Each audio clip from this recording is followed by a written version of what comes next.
여러분, 누군가 여러분을 찾아올 때는 분명한 이유가 있을 겁니다. 맛있는 걸 사주려고 오시든지, 뭔가 따질 게 있어서 오시든지, 아마 누군가가 나에게 찾아오는 것은 이유가 있겠죠. 아무 이유 없이 그냥 오시는 분들도 있습니다. 그럴 때도 꼭 이유가 있더라고요. 얼굴이라도 한번 봅시다. 얼굴 보는 게 얼마나 큰 이유입니까? 그래서 누군가가 찾아온다는 것, 찾아간다는 것은 분명한 이유가 있습니다. 지금 우리는 이제 대강절을 보내면서 예수님의 오심을 기다리고 있습니다. 예수님께서 이미 오셨던 것 다시 기억하는 것이고요, 다시 오실 것 기대하고 기다리는 것입니다. 예수님의 오심에도 분명한 목적이 있습니다. 2000년 전에 예수님께서 이 땅에 오실 때는 무엇하러 오셨습니까? 온 세상을 구원하시기 위해서 구원주로 오셨습니다. 그 예수님께서 언제일지는 모르지만 반드시 다시 오실 것인데, 다시 오실 때는 무엇하러 오십니까? 심판하러 오시는 거예요. 그 완성과 심판을 하러 오시는데 심판주로 다시 오실 겁니다. 이렇게 이제 하나님이신 예수님께서 이 땅에 오실 때 분명한 목적을 가지고 오셨다는 이야기입니다. 하나님은 어떤 목적으로 사람을 찾아오시는 분이십니다. 오늘 성경에서도 하나님께서 아브라함을 찾아오는 이야기가 나옵니다. 그 아브라함을 찾아오신 이야기를 우리가 말씀을 쭉 한번 살펴볼 텐데, 아브라함을 찾아오셨던 하나님은 저와 여러분도 동일하게 찾아오십니다. 그래서 오늘 말씀을 이렇게 쭉 보시면서 나를 찾아오신 하나님을 묵상하면서 오늘 이 말씀들을 쭉 한번 상고하는 시간 될 수 있기를 바랍니다. 오늘 제가 읽을 때는 18장의 한 일부분을 읽었지만 18장 전체의 내용과 또 19장의 내용까지 아울러서 하나님의 말씀을 전하고자 합니다. 자, 먼저 여러분 성경을 쭉 보시면, 성경을 읽다 보시면 계속해서 느껴지는 것은 하나님께서는 하나님의 백성을 끊임없이 찾아오신다는 것을 알 수가 있습니다. 오늘 본문에서도 하나님 찾아오신 이야기이지만 지난주일 말씀을 나눌 때도 하나님께서 찾아오신 얘기를 하셨습니다. 지난주일 말씀 기억나십니까? 무엇하러 하나님 찾아오셨던가요? 일주일이 지났으니까 기억이 날 리가 없습니다. 여러분, 기억을 나시지만 부끄러워서 대답도 안 하셨겠죠. 설교를 한 사람도 기억을 못하기도 해요. 그러니까 충분히 여러분 부끄러워하실 것은 없습니다. 또 좀 잊어주시는 게 또 얼마나 고맙습니까? 지난주일에는 제가 얘기하면 기억이 다 나실까요? 할례 얘기했잖아요. 할례. 그렇죠. 하나님께서 할례를 베푸시려고 아브라함 찾아온 이야기 했었고요. 또 오늘 또 하나님께서 이어서 시간이 얼마 지나지 않았는데 또 이어서 아브라함을 찾아오십니다. 그 지난번 할례를 베푸는 이야기 그 다음에 우리 읽지는 않았지만 할례 베푼 그 다음에 조금 지나서 말씀을 보면 이런 말씀이 나옵니다. 내 언약은 내가 내년 이 시기에 사라가 너에게 낳을 이삭과 세울 것이다 라고 하나님께서 아브라함에게 말씀하셔요. 내년에 너가 아들 낳을 건데 이름을 이삭이라고 하라. 내가 그 이삭과 언약을 다시 맺을 거다. 내년 이맘때 이쯤에라고 하는 얘기를 하셨습니다. 지난번 방문을 하셨을 때. 근데 오늘 이렇게 또 하나님께서 아브라함을 찾아오셔가지고 또 어떤 얘기 하냐면 내년 이맘때에 내가 반드시 너에게로 돌아올 것이다. 이 얘기를 하셔요.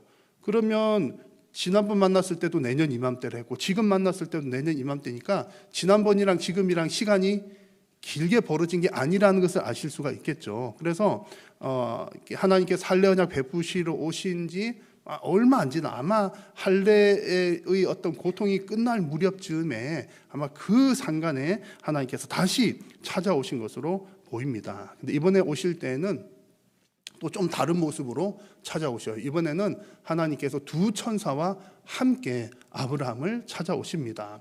오늘 18장의 1절 말씀을 보시면 여호와께서 마므레의 상수리 나무들이 있는 곳에서 아브라함에게 나타나시니라 그랬습니다. 하나님께서 나타나셨다는 표현이 나오죠. 그리고 2절 말씀 보니까 아브라함이 눈을 들어서 보니까 몇 사람이 눈앞에 보여요? 3사람이 보입니다. 그럼 합이 모두 몇 사람? 그래야 여러분 안 넘어가시는군요. 1 더하기 3이 아니라 이렇게 나와 있지만 사실은 그 3사람 중에 한 분이 하나님이셨다 그 얘기를 하려고 하는 거예요. 여러분 눈치도 빠르셔가지고. 그래서 이제 창세기 19장 뒤에 가서 뒤에 나오는 내용을 보면 이제 지금 그 뒤로 오늘 본문 뒤로 아브라함과 하나님이 쭉 대화를 나누시다가 두 천사가 소돔으로 먼저 떠나가는 얘기가 나옵니다. 그래서 결론은 뭐냐면 지금 아브라함이 세 사람을 보게 되는데, 사람이라고 표현한 것은 그냥 그 사람처럼 보였다 그런 뜻입니다. 근데 그 세 존재 중에서 한 분은 하나님이시고 또 두 존재는 천사였구나, 이렇게 이해를 하시면 되겠습니다. 자, 어쨌든 이렇게 하나님께서 아브라함을 찾아오시는데 거듭해서 지금 또 찾아오시는 겁니다. 이렇게 찾아오시는 데는 목적이 있더라. 그냥 오는 게 아니라 뭔가 하나님의 목적이 있어서 찾아오시는데 무슨 목적이냐? 17절 말씀을 보니까 여호와께서 이르시되 내가 하려는 것을 아브라함에게 숨기겠느냐, 이렇게 말씀하셔요. 이 말은 내가 아브라함에게 뭔가 어떤 그 비밀스러운 일 혹은 내 뜻을 알려주려고 한다, 내 뜻을 알려주고자 한다, 그런 이야기입니다. 그래서 이번에 하나님께서 아브라함에게 이번에 방문하셔서 지난번에는 할례 언약 베푸시려고 찾아오셨고 또 이번에는 뭔가 이제 말씀해 주실 것이 있어서 또 찾아오셨다는 겁니다. 이번에는 오셔서 이제 알려주실 내용이 두 가지입니다. 그 가운데 첫 번째 하나는 내가 아브라함을 강대하게 되게 하겠다.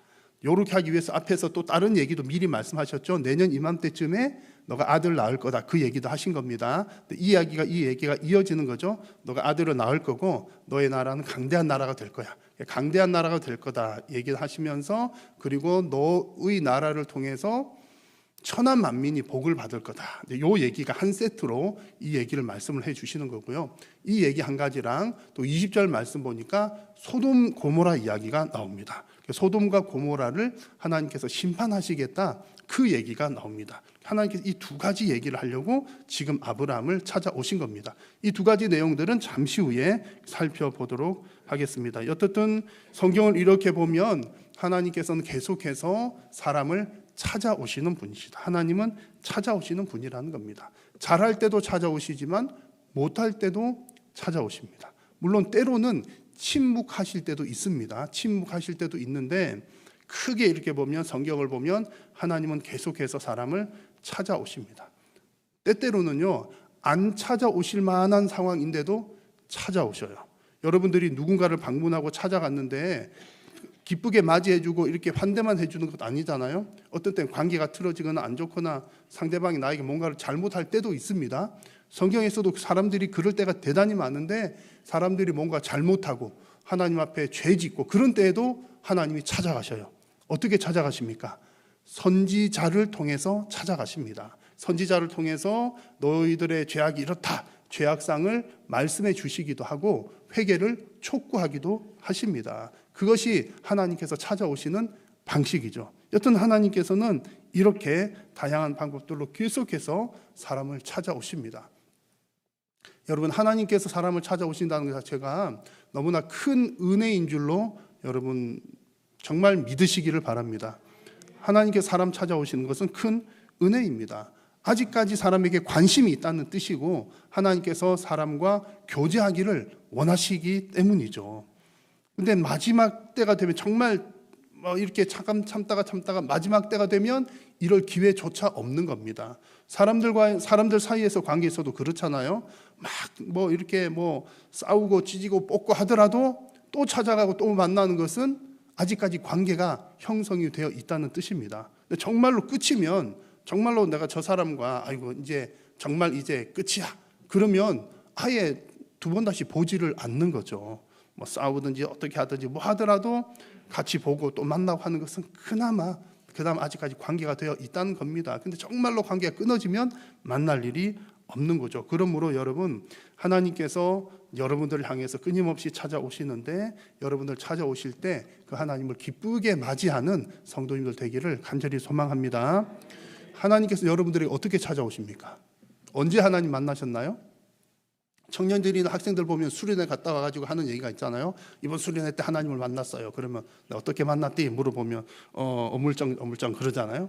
어쨌든 하나님께서 우리 찾아오시는데, 우리를 찾아오시는 가장 확실하고 정확한 방법은 말씀과 기도입니다. 계시해 주신 말씀을 통해서 우리에게 찾아오십니다. 그래서 성경 읽고 기도하는 게 제일 중요합니다. 여러분 그래서 기도 많이 하시고 성경 많이 읽으시잖아요. 그래서 하나님 자주 만나시잖아요. 근데 이제 어쩌다 보면 이제 그러지 못하는 사람들도 있을 수는 있거든요. 우리 교회는 없지만 옆 교회에 가보면 이렇게 뭐 예수 믿습니다 하지만 1년 가도록 성경은 그냥 먼지 쌓여 있고 그냥 뭐 그런 경우들이 있기도 있어요. 그럴 때는 하나님 안 찾아오십니까? 그래도 하나님은 하나님 백성을 찾아가시는 겁니다. 어떻게 해요? 대리인을 통해서. 그래서 다양한데 대리인 중에 첫 번째 대리인은 말씀의 사역자, 그렇죠? 그 말씀을 전하고 복음을 전하는 복음 사역자, 말씀의 사역자를 통해서 하나님 찾아가십니다. 그리고 또 주변에 있는 믿음의 동력자들을 통해서 혹은 환경을 통해서도 하나님은 하나님의 백성들을 계속해서 찾아가십니다. 찾아가셔서 위로의 말씀을 전해주기도 하시고 때로는 어떤 경고의 말씀을 전하기도 하십니다. 어떤 종류의 말씀이든 간에 찾아오셔서 말씀해 주시는 것이 큰 복인 줄로 여러분 믿으셔야 됩니다. 내 인생 살아왔는데 하나님께서 주신 아무런 사인이 없다, 침묵만 하신다, 그러면 정말 무서운 거예요. 너무너무 무서운 겁니다. 그래서 하나님을 믿는 사람은 성령께서 우리와 함께 계시기 때문에 신앙의 양심이 살아있거든요. 그래서 내가 참 기도도 안 하고 성경도 안 보는데 가끔 여러분 마음 가운데 두려운 마음이 엄습해 올 때가 있잖아요. 하나님께서 나에게 이렇게 하라고 하시는 것 같다, 그 느낌이 온다든지 감동이 온다든지, 또 아니면 환경이나 누구 사람을 통해서 하필이면 내가 뭐 이렇게 갔는데 목사님이 설교를 하는데 저는 전혀 의도를 갖고 한 거 아닌데 딱 했는데 나한테 필요한 말씀을 이렇게 들렸다든지, 그런 것들이 다 성령께서 하시는 일이거든요. 여러분 하나님께서 그렇게 말씀하실 때 그게 복인 줄로 알고 하나님의 말씀에 순종하는 성도님들 되시기를 바랍니다. 성령께서 감동하실 때 거절하지 마시고 성령님의 감동에 순종하는 복된 성도님들 되시기를 바랍니다. 그래서 찾아오시는 그 하나님과 긴밀한 교제를 나누시면서 믿음으로 승리하는 우리 모두가 될 수 있기를 간절히 소망합니다. 하나님께서 이렇게 찾아오시는 데는 목적을 가지고 오신다고 했습니다. 목적을 가지고 오시는데 오늘 아브라함에게는 뭔가 말씀하실 것이 있어가지고 말씀을 하려고 지금 찾아오신 거죠. 그 말씀하시는 것은 내년 이맘때 아들 낳을 거다, 그리고 내가 아브라함 너 강대하게 하겠다, 너로 인해서 천하 만민이 복을 받을 거다, 이런 얘기를 하시는 겁니다. 근데 이제 이 사실을 말씀을 하시려고 오셨는데 이 말씀을 하시는데도 또 목적이 있습니다. 말하는 것도 목적이지만 말씀하시는 것도 목적이 또 있어요. 그러니까 하나님께서 우리 찾아오셔가지고 야, 비밀인데 너만 알고 있어야 돼, 너만 알라고 말씀해 주신 게 아니라는 얘기죠. 하나님께서 이렇게 말씀을 해 주실 때는 너만 알고 있고 가만히만 있어도 이게 다 이게 일이 될 테니까 넌 그냥 가만히만 알고만 있어, 이렇게 말씀하신 것이 아니라 하나님의 그 말씀을 듣고 그 말씀에 합당한 삶을 살아가라, 그 말씀을 해 주시는 겁니다. 자, 그 내용이 19절에 나옵니다. 같이 한번 읽어볼까요? 시작. 여호와의 도를 지켜 의와 공도를 행하게 하려고 그를 택하였나니 이는 나 여호와가 아브라함에게 대하여 말한 일을 이루려 함이니라. 아멘. 자, 하나님께서 아브라함을 선택하신 이유를 명확하게 말씀하십니다. 오셔가지고 이렇게 말씀을 하시는 이유는 여호와의 도를 지켜서 의와 공도를 행하게 하려고 말씀을 하신 겁니다. 자, 여호와의 도라고 하는 것은 무엇입니까? 여호와의 도는 하나님께서 원하시는 길입니다. 하나님께서 원하시는 길. 그래서 구약 성경에서는 주로 율법의 체계 안에서 말씀대로 살아가는 것을 뜻하는 거고요. 신약 시대에 여호와의 도, 하나님께서 원하시는 길은 무엇입니까? 주 예수 그리스도를 통한 진리 안에서 살아가는 것을 말하는 겁니다.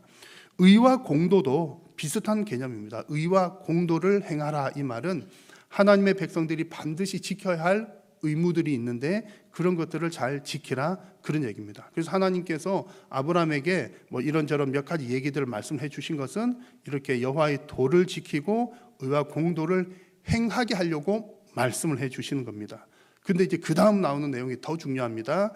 아브라함과 그의 자손들이 여호와의 도를 지키고 의와 공도를 행하면 어떤 결과가 나타납니까? 이는 나 여호와가 아브라함에게 대하여 말한 일을 이루려 하심이라, 그런 겁니다. 말씀을 하려고 오셨죠. 근데 그 말씀을 하신 이유는 말씀은 말씀대로 살라고 지켜서 행하라고 말씀을 하시는 거죠. 지켜서 행하면 또 뭐 어떤 일이 일어납니까? 하나님의 뜻이 이루어진다, 그런 뜻입니다. 그럼 오늘 본문에서 하나님께서 아브라함에게 하셨던 말씀은 무엇입니까? 어떤 뜻이 이루어지는 겁니까? 아브라함 나라가 강대하게 되고 모든 민족이 그로 말미암아 복을 받는다는 이야기입니다. 자, 여러분, 아브라함이 강대한 나라가 되는 것도 큰 복입니다. 그렇죠? 그리고 천하 만민이 아브라함 때문에 복을 받는 것도 큰 복입니다. 근데 여기서 더 중요한 사실이 있습니다. 그러니까 놓치지 말아야 될 중요한 사실, 중요한 원리인데, 자, 이런 복된 일, 아브라함이 강대한 나라가 되고 13개 열방들이 다 아브라함 때문에 복 받는 것, 이렇게 되기 위해서는 반드시 좀 전에 말씀드렸던 것처럼 하나님의 백성이 여호와의 도를 지켜야 한다, 의와 공도를 행해야 한다는 것입니다. 이것이 너무나 중요한 사실입니다. 여러분, 이 말씀은요, 그럼 너가 복을 받으려면 하나님의 말씀에 순종해야 된다는 거지, 다 잘 아는 내용이잖아요. 그렇죠? 하나님의 말씀에 순종해서 오는 복이 있잖아요. 아, 그런 얘기로구나, 이렇게 생각할 수 있지만, 여러분, 이 부분에서 조금 더 세밀하게 들여다볼 필요가 있습니다. 여호와의 도를 행한다는 것은, 여호와의 도를 행하면 복을 받는다, 받는 비결이다, 이 말도 맞는 얘기입니다. 그런데 그 사이에 중요한 요소가 있습니다. 하나님의 백성이 여호와의 도를 행한다는 것은 단순히 내가 복 받으려고 혹은 하나님 말씀을 잘 지키려고 그냥 살아간다, 그 뜻이 아니라, 여호와의 도를 행한다는 것은 하나님의 통치를 따라간다는 뜻입니다. 이것이 중요합니다. 여호와의 도를 행한다, 의와 공도를 행한다는 것은 하나님의 통치 방식대로 살아간다는 겁니다. 그 통치 방식이 이루어지는 곳을 우리는 하나님의 나라라고 하는 겁니다. 이 땅에서는 온갖 죄악과 이게 다 섞여 있지만 예수님 재림하신 이후에 그때는 온전한 하나님의 통치만 남아있게 될 것입니다. 근데 이 땅에서는 죄악들과 섞여 살아가는 동안에서도 우리는 하나님의 뜻대로 살아가는 여호와의 도를 지키면서 살아가야 된다, 하나님의 통치 아래 있어야 한다는 뜻입니다. 그러므로 여러분, 아브라함과 그의 자손은, 하나님께서 아브라함 선택하셔서 여호와의 도를 행하게 하신 그것은 하나님의 통치가 이루어지는 것을 보여주려고 아브라함을 선택하셨다는 겁니다. 그래서 그렇게 하면 아브라함의 나라는 하나님께서 통치하시는 나라니까 강한 나라가 되는 것이고요. 그 강한 나라, 아브라함 나라, 하나님의 통치를 받는 나라를 보면서 세상 천하 만민이 여호와가 다스리는 나라가 진짜 참된 나라구나, 우리도 저 나라 가자, 그래서 온 세계 만민이 복을 받게 된다는 이야기입니다. 이것이 하나님께서 원하시는 뜻입니다. 이 원리는 신약 시대에도 똑같이 적용이 됩니다. 우리가 예수님 믿고 하나님 백성이 된 것, 여러분 왜 예수님 믿으셨나요? 라고 물으면, 예수님 믿고 구원받아 어디 가려고? 천국 가려고. 그러면 이제 이게 정확하게 맞는 대답이긴 한데, 한 중등부 정도의 수준이라 할까요? 그 정도입니다. 이거 맞는 얘기입니다만, 아주 기초적인 얘기입니다만, 그게 끝이 아니라, 내가 나중에 죽고 나서 천국 가는 거지 뭐, 천국행 티켓을 땄어, 그게 아니라, 우리가 예수님 믿고 하나님의 백성이 되어서 하나님 나라의 원리대로 살아가기 위해서 살아가는 것이 하나님께서 원하시는 일입니다. 그리고 성도가 그렇게 하나님의 통치 방식대로 살아가면 그 선한 복음의 영향력들이 내 주변에, 또 세계 열방에도 미쳐서 그 사람들이 나를 통해서 하나님의 복을 받게 되는 것입니다. 이런 목적을 위해서 하나님께서는 아브라함과 그 가족을 선택하셨고 저와 여러분들을 선택하셨습니다. 여러분, 이것을 우리가 율법적인 부담감으로 받을 것이 아니라, 나는 은혜를 받은 자고 선택을 받은 자이니까 당연히 여호와의 도를 지켜야 하는구나, 여호와의 의와 공도를 행해야 되는구나, 그렇게 고백하는 우리 모든 성도님들 되시기를 축복합니다. 이렇게 이제 하나님께서 이제 아브라함에게 너는 강대한 나라 될 거다, 또 너 때문에 다 복 받는다, 좋은 얘기 하셨잖아요. 그런데 바로 이어서 하나님께서 소돔에 대한 이야기를 하시는데, 소돔에 대해서는 심판을 받는 좀 이렇게 무거운 이야기를 하십니다. 오늘 읽은 본문에서는 20절부터 이제 소돔과 고모라에 대한 이야기가 나오는데, 그 다음 장인 19장에서도 소돔의 죄악상에 대해서 길게 언급을 합니다. 여러분, 소돔과 고모라는 교회 안 다니는 사람도 잘 아는 이야기죠. 소돔과 고모라 그러면 죄가 가득한 도시의 대명사, 그리고 죄 때문에 멸망당했던 도시, 이렇게 다들 아는 이야기입니다. 오늘 말씀에서 또 20절 말씀을 보니까 여호와께서 또 이르시되, 아브라함에게 얘기를 하시는 겁니다. 아브라함에게 앞에 한 가지 사실을 얘기해 주셨고 이제 두 번째 얘기인데, 또 이르시되 소돔과 고모라에 대한 부르짖음이 크고 그 죄악이 심히 무거우니라는 말씀을 합니다. 여기서 부르짖음이 크다는 것은 사람들이 막 이렇게 억압을 당하니까 억압당하는 사람들이 고통스러워서 살려주시오 살려주시오 하는 그런 고통스러운 외침이 가득하다, 이런 뜻입니다. 소돔에 그만큼 죄가 가득하다는 거죠. 막 어려운 사람 막 억압하고 핍박하고 그런 일들이 가득했다는 겁니다. 그리고 20절 뒷부분에 그 죄악이 심히 무거우니, 여러 가지 죄들이 있는데 19장에 가서 보시면 또 소돔 이야기를 쭉 하는데 특별히 무슨 죄를 자세하게 언급합니까?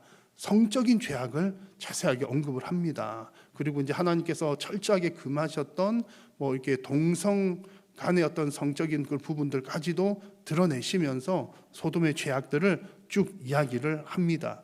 그래서 이런 이유들 때문에 하나님께서 21절에서 이런 얘기를 하십니다. 내가 이제 내려가서 그 모든 행한 것이 과연 내게 들린 부르짖음과 같은지 그렇지 않은지 내가 보고 알려 하노라.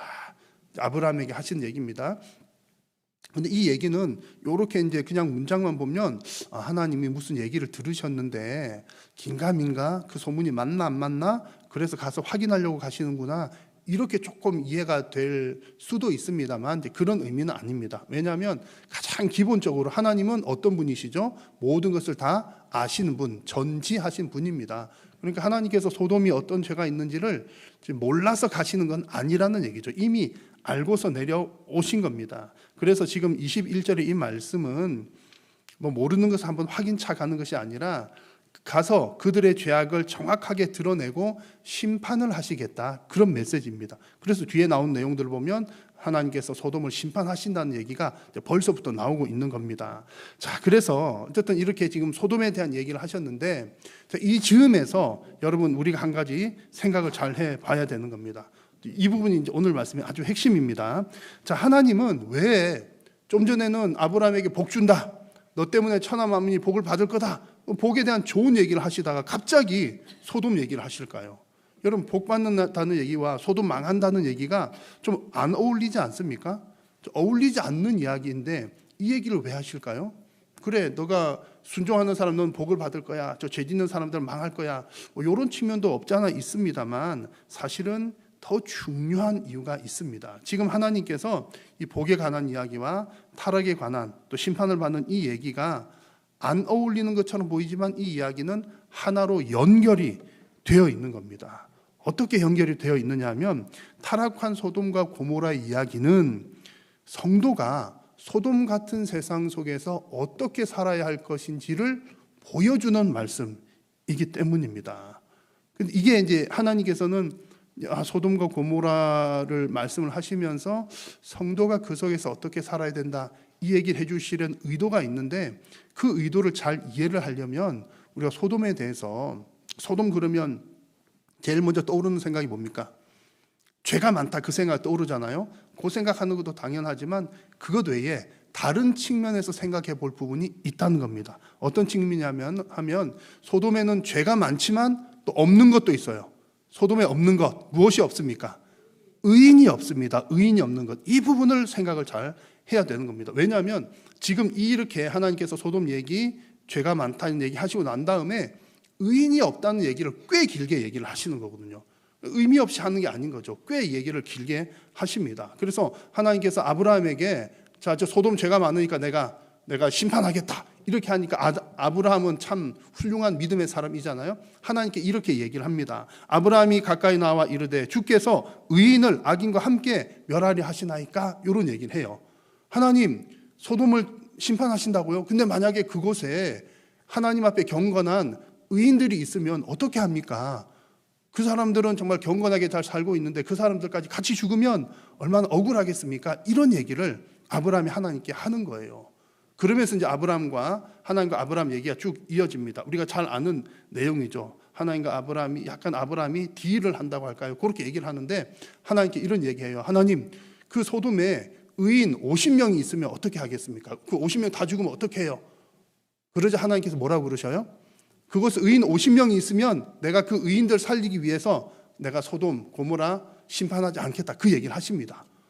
그러면 잘된 일이잖아요. 근데 아브라함이 또 곰곰이 좀 생각을 해보더니 안 되겠다 싶었는지 내가 좀 안 될 것 같은데, 그래서 하나님께 뭐라고 또 얘기해요. 하나님, 그러면 5명만 좀 깎아 한 10% DC 하셔가지고 의인이 45명이 있으면 어떻게 하시겠어요? 그러자 하나님께 또 뭐라 하셔요? 그래, 45명만 있어도 내가 심판 안 하겠다. 그렇게 이렇게 얘기 오가면서 45명, 40명, 30명, 20명 몇 명까지 내려갑니까? 10명까지 내려가게 되잖아요. 하나님께서 소돔과 고모라에 의인 10사람만 있어도 내가 그 사람들 좀 살도록 하기 위해서 내가 소돔 이렇게 심판하지 않겠다 얘기를 하십니다. 그런데 결국에는 어떻게 됩니까? 결국에는 소돔과 고모라가 의인 10사람이 없어서 심판을 당합니다. 19장에 가서 여호와께서 하늘 곧 여호와께로부터 유황과 불을 소돔과 고모라에 비같이 내리사 그 성들과 온들과 성에 거주하는 모든 백성과 땅에 난 것들을 다 엎어서 멸하셨더라. 무서운 얘기가 나오고 있습니다. 자, 여러분, 여기서 우리가 잘 보아야 될 것은 이것입니다. 소돔이 죄를 지어서 심판을 당했다는 얘기는 당연한 얘기입니다. 맞는 얘기예요. 성경적인 이야기입니다. 하지만 우리가 지금 아브라함의 이야기와 더불어서 관심을 가져야 할 것은 그 소돔에는 누가 없었더라? 의인이 없었다라는 점을 생각을 해야 된다는 겁니다. 그러니까 소돔이 죄가 많아가지고 소돔도 이게 망했어. 그러면 네가 죄 지었으니까 네가 망한 거지. 그 탓을 모든 탓이 누구 탓이에요? 소돔 탓. 나와는 상관없어. 이런 게 되잖아요. 나와는 상관없지. 네가 죄 지었으니까 네가 하나님께 벌 받은 거지. 끝이야. 이렇게 볼 수도 있지만 하나님께서 지금 아브라함과 쭉 얘기하시면서 문맥상에 말씀하시는 것은 그렇게 너는 죄이니까 망해도 돼. 우리는 안 죄이니까 사는 거야. 복 받는 거야. 이렇게 자르는 것을 하나님께서 원하시는 게 아니라는 겁니다. 아니라는 거죠. 우리가 관심을 가져야 될 것은 소돔에는 의인이 없었더라. 앞에서 아브라함에게 말씀하셨던 것처럼 여호와의 도를 행하고 의와 공도를 행하는 사람 10명이 없었더라는 겁니다. 근데 여러분, 소돔과 고모라에 정말 한 명도 없었을까요? 10명은 없었는 거 분명히 한 9명은 됐을까요? 한 몇 명 있었을까요? 안 세봐서 모르지만 우리가 아는 사람은 한 명 있잖아요. 적어도. 누가 살고 있었습니까? 롯의 조카, 아니 아브라함의 조카? 제가 2부 때는 뭐 하여튼 그래요. 이제 여러분 이해를 좀 해주십시오. 뭐 여러분 좋시나 안 좋시나 이제 확인하려고 그랬던 거죠. 2부 때도 제가 이제 그 롯의 딸들을 며느리라고 그랬더니 또 어떻게 또 알아채시고 또 이렇게 쓱 지나가면서 했는데 이렇게 또 말씀해 주신 분들 계셨어요. 그러니까 안 해주신 분들은 졸았던가 아니면 뭐 그냥 아멘했던가 뭐 믿음이 좋으시던가 둘 중에 하나겠죠. 하여튼 그렇습니다. 제가 어디서 그만 어쨌든 그래가지고 지금 누가 살고 있어요?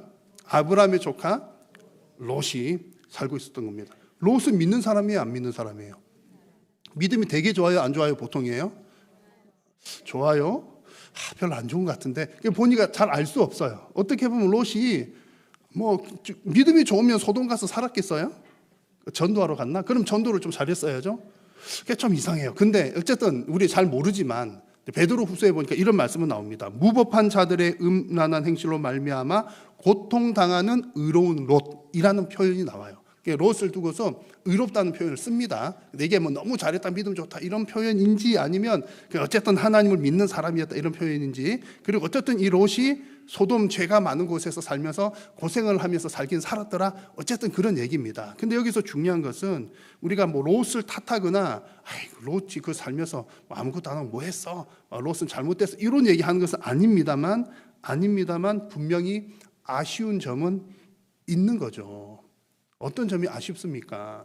만약 롯이 소돔에 살면서, 믿는 사람 롯이니까 소돔에 살면서 좀 이렇게 내가 처음 이제 그 땅을 선택하고 이사 갈 때도 내가 저곳에서 하나님의 영광을 드러내리라 그런 결단을 했다든가, 아니면 어쨌든 거기서 살면서 뭐 환경이 안 좋긴 하지만 하나님의 백성으로 좀 선한 영향력을 끼치면서 살아갔더라면 이렇게까지 좀 됐을까? 쉽게 말하면 소돔 롯이 거기 살면서 10사람만 전도만 했더라면, 그렇죠? 10사람 전도해갖고 하나님의 여호와의 도를 행하고 의와 공도를 행하는 사람 10명만 어떻게든 만들어냈더라면 소돔이란 도시 전체가 살 수 있는 길이 있었다는 거죠. 근데 어쨌든 결론적으로는 그런 일들이 이루어지지 않았더라. 결국 롯의 아내도 나오면서 뒤로 싹 돌아봐가지고 소금 기둥으로 그렇게 됐죠. 롯과 두 딸만 살아서 나오게 된 겁니다. 자, 여러분, 그래서 오늘 이 말씀에서